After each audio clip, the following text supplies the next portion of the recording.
¿Cómo así que tú lograste sobrevivir a una masacre en Bojayá, a la masacre de Bojayá? La FARC, en medio de ese combate con los paramilitares, lanza un cilindro bomba que cae dentro de la iglesia, mata también mucha gente y de ahí comienza el caos. Este es el Cristo de Bojayá. Sí, señor, que lo recogimos en medio de la tragedia. Como este Cristo, quedaron muchos ahí en la iglesia con la explosión. ¿A los cuántos días llegó el Estado? Llega al cuarto o al quinto día, aunque sabemos que los primeros responsables son la FARC, los paramilitares también, pero principalmente también el Estado, porque uno espera que el Estado intervenga en favor de sus ciudadanos, y aquí no ocurrió. La tragedia de Bojayá es el sinónimo de la violencia con la que hemos convivido durante muchos años en Colombia. Y eso es lo grave, 23 años después no hemos aprendido la lección.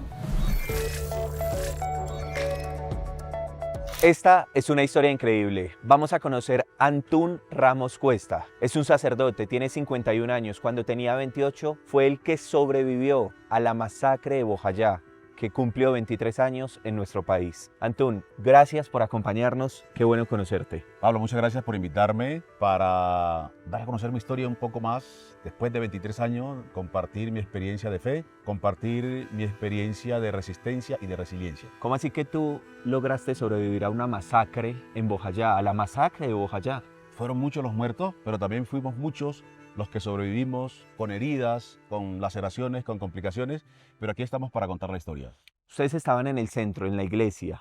Había combates entre las FARC y los paramilitares. La gente creyó que metiéndose a la iglesia iba a poderse proteger, pero así no fue. ¿Qué pasó? Sí, la iglesia, generalmente en Bojayá para esa época, las casas eran en madera. Y la gente se mete a la iglesia por dos razones. Uno, porque la iglesia es una construcción en concreto, cemento, una fortaleza, pero principalmente porque la iglesia es la casa de Dios. ¿Y dónde sentirse uno más seguro que en la casa de Dios? Y pasó lo que pasó. La FARC, en medio de ese combate con los paramilitares, en respuesta a la confrontación de los paramilitares, lanza un cilindro bomba que cae dentro de la iglesia con el nefasto saldo de 79 muertos y tantos otros que murieron después a consecuencia del lanzamiento de esa pipeta. En el momento en que eso ocurre, porque ya iban varios días de combate, pero cuando lanzan ese cilindro bomba, ¿qué pasa, padre? ¿Qué hacen ustedes? ¿Cómo empiezan a reaccionar? El cilindro cae por el techo, el techo es de Eterní, se viene al piso, el Eterní, el asbesto, es cuchillo partido en pedazos, mata también mucha gente, y de ahí comienza el caos. ¿Nosotros qué hacemos ahora con este poco herido, con estos muertos? Entonces comenzamos nosotros, dentro de nuestro poco conocimiento médico, a ir recogiendo y movilizando hacia donde las hermanas agustinas, que son enfermeras la mayoría, los que nosotros creíamos, en nuestra ignorancia médica, que podían salvarse. Tocó así porque la guerra nos puso en ese dilema. Tú ahí te encuentras en una situación muy compleja, pero tienes que decidir. Y la decisión cualquiera hubiéramos hecho, tendría alguna complicación. Y tomamos la decisión que nosotros hoy creemos que fue la correcta, que fue salvar el mayor número posible. Hay un símbolo de esta tragedia, de la masacre de Bojayá, que es el Cristo de Bojayá, un Cristo que resultó mutilado, como muchas de las personas. Sí, el Cristo lo tengo aquí, lo traje para la presentación del libro, para que la gente tuviera una cercanía, una experiencia de fe con el Cristo. ¿Nos invitas a conocerlo? Vamos a conocer el Cristo. Perfecto.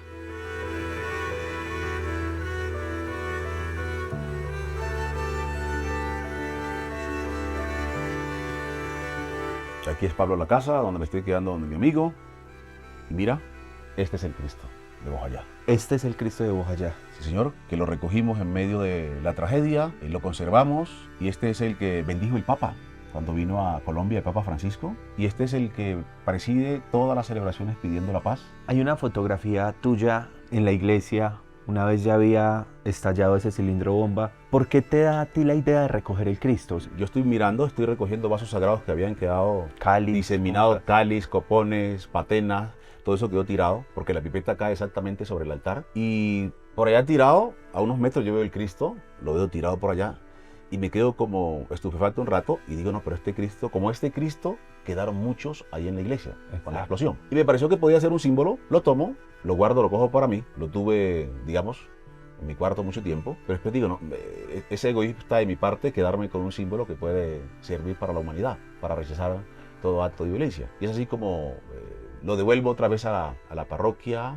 de Bellavista, en Bojayá, le hacemos unos arreglos porque se deterioró bastante, y lo tenemos, es el símbolo de la resistencia y del rechazo a la guerra, es este Cristo. La tragedia de Bojayá es el sinónimo de la violencia con la que hemos convivido durante muchos años en Colombia. Y eso es lo grave, que 23 años después, por eso el libro, 23 años después no hemos aprendido la lección. Lo que pasó en Bojayá puede pasar en Buenaventura, puede pasar en el Catatumbo, puede pasar en el Putumayo, puede pasar en el San Juan, puede pasar en el mismo Bojayá, puede pasar en Quito. Es decir, geográficamente en cualquier pueblo, cualquier región puede pasar esta situación porque nos seguimos matando.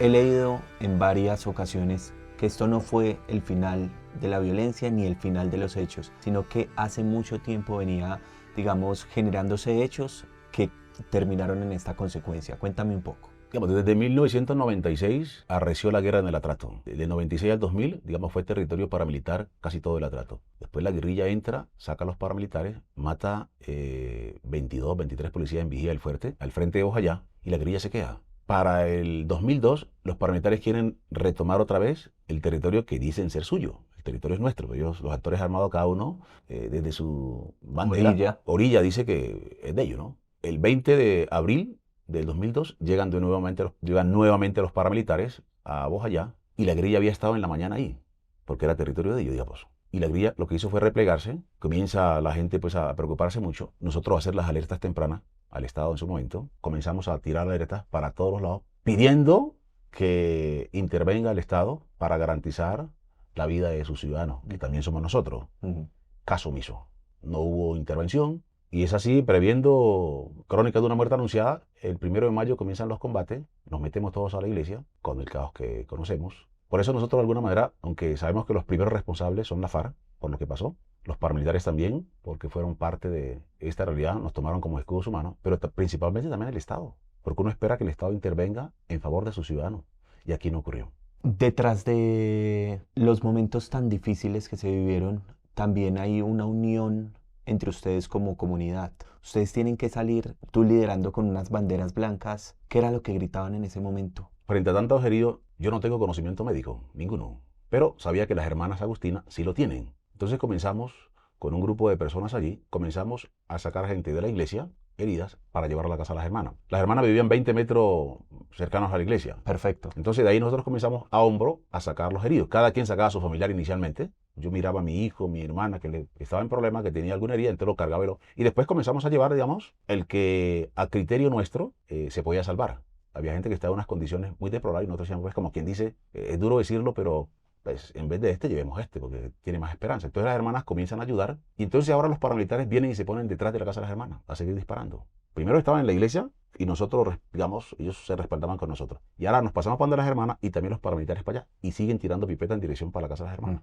Y ahí hacemos lo que llamamos la marcha de la vida. Yo le pregunto a la gente, vamos a salir para coger las embarcaciones para irnos para Vigía del Fuerte. Vigía del Fuerte es un municipio de Antioquia, al frente de Bojayá, pero ya está en unas condiciones médicas mejor. Y la idea era sacar a la gente del área del combate con los heridos y ya ellos mirarán cómo resuelve guerrilla y paramilitar su situación. Y es ahí donde hacemos la marcha de la vida. Yo amarro una palanca, un remo, un palo, le amarro una sábana blanca, yo voy adelante y yo iba gritando, ¿quiénes somos? Y la gente respondía, la población civil. ¿Qué exigimos? Gritaba yo. Y la gente respondía, el respeto por la vida.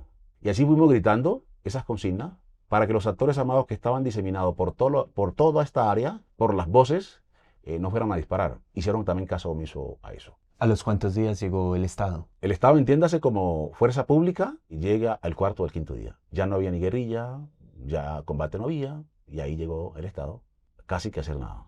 Hay una mujer que le llaman la loca del pueblo. ¿Cómo se llama ella? Minelia. Minelia. Yo te explicaba que nosotros no pudimos sacar todos los heridos, porque los combates arreciaron, porque nosotros teníamos que entrar a la iglesia, sacar heridos y volver otra vez. Y llegó un momento que los combates y las balas estaban en esa dirección hacia la iglesia y ya no podíamos entrar porque la vía nuestra estaba en riesgo. Y se quedaron los que se quedaron allá. Minelia se quedó. Y Minelia, que es una persona que no coordina media. O sea, Minelia tiene diagnosticada y Minelia se descompone si anda sin ropa, si come de la basura, descompuesta total. Pero ese día en medio del combate, yo diría que la persona más lúcida fue Minelia. Minelia, que no tiene claridad de nada, Minelia le dice a la gente que se quede ahí, esperen que yo los voy a curar. Y entra a la casa a curar y coge agua, le echa sal, le mezcla un alcohol que estaba allí, antiséptico, lo mezcla todo y viene con trapos a secar a la gente, a desinfectar las heridas. Le hace unos torniquetes a mucha gente. Y después vuelve otra vez a la casa cural, pues a la casa nuestra, y calcula 1 litro de agua, le echa 3 cucharadas de sal y una de azúcar y le viene a dar agua a mucha gente. Como un Suero. Incluso cuando nosotros volvemos otra vez de vigía hacia Bojayá, ya cuando regresamos, Minelia había organizado los cuerpos de los muertos, la mayoría. Entonces ella colocaba un cuerpo, un torso de un cuerpo, digamos, así como está esta imagen, y le colocaba 2 pies derechos o 2 manos izquierdas o un brazo de un niño con un adulto. O sea, en su cosmovisión Imaginación. también había que armar el cuerpo. ¿Y qué le dijo en ese momento, padre? Y me decía, padre, ahí te organizan los muertos. Cuando yo vuelvo, ella es la que como que me recibe y me dice, padre, ahí te organizan los muertos. Y ya nosotros, pues en bolsas, los organizamos para hacer la fosa común, que es otro, digamos, ítem que se narra ahí, porque para nosotros, los afrodescendientes, nosotros no entendemos el concepto de fosa común. A los muertos hay que hacerle, a los niños hay que hacerle un walí, un chigual, una tradición que tenemos a los niños menores de 12 años, se le hace una tradición. Pero el tema de nosotros nos tocó, por la situación, el médico de vigía me dice, padre, no hay tiempo para hacer 100 ataúdes, hay que hacer una fosa común y enterrarlo. Yo no sabía que era una fosa común.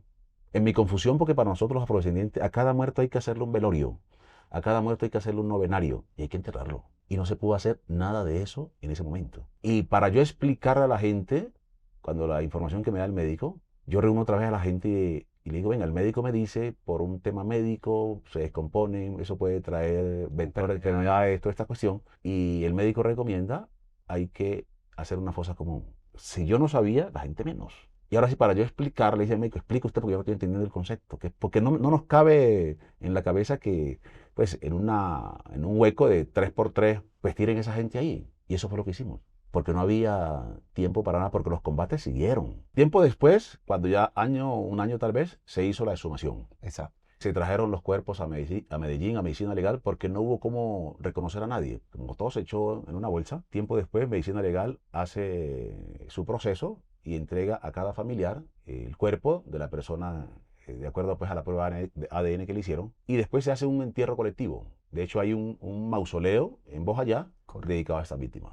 Cuando ustedes iban saliendo ya y uno se hace como la imaginación con las sábanas blancas, etcétera, con ustedes va un señor Tornillo, un muchacho muy querido por el pueblo. ¿Qué pasa con Tornillo? ¿Por qué la guerrilla lo quería matar? Bueno, con Tornillo pasa una situación de valentía, una situación de fortaleza, pues, que para mí era imaginable. Tornillo era un muchacho esos rebuscadores en los pueblos que tú lo pones a cargar un bulto, lo pones a hacer mandado, un pelado bien en el pueblo. Y él se metió porque él es civil, iba con nosotros ahí en el bote y la guerrilla llega, cuando vamos pasando esa vía, la guerrilla comienza a mirar quiénes vamos en el bote. Pues, me imagino que ellos estaban mirando si iban paramilitares escamplados ahí. Y miraron y no reconocieron a nadie, pero reconocieron a Tornillo. Ok.